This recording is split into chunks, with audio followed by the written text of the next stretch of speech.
এবারে আমরা negative interrogative সেন্টেন্সের সাথে কোয়েশ্চেন ট্যাগের কি সম্পর্ক আছে এটা একটু খেয়াল করব। চলুন প্রথমে একটি পজিটিভ বাক্য দেখে নিই।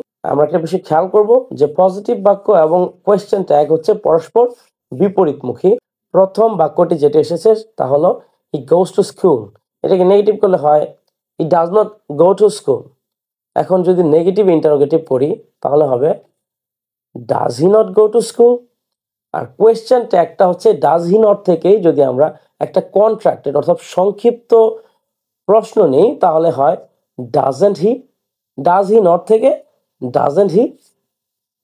তো আমরা খেয়াল করব পজিটিভ যে সেন্টেন্সটি ছিল কোয়েশ্চেন ট্যাগটি হয়েছে নেগেটিভ, এবং জাস্ট নেগেটিভ ইন্টারোগেটিভ থেকে একটি প্রশ্নবোধক তৈরি করলেই আমরা কোয়েশ্চেন ট্যাগ করে ফেলতে পারি। চলুন আরেকটি সেন্টেন্স দেখি। আই লার্ন ইংলিশ, নেগেটিভ হচ্ছে I don't learn English. Negative interrogative do I not learn English. Question tag don't I.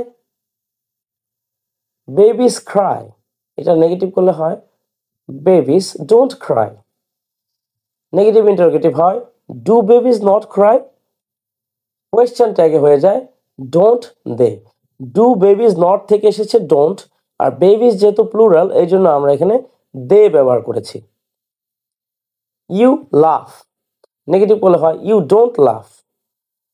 Negative interrogative হয় do you not laugh. Question tag হয় don't you. The girl buys book, the girl does not buy book. Does the girl not buy book? Doesn't she? The worker works, the worker does not work. Does the worker not work? Doesn't he?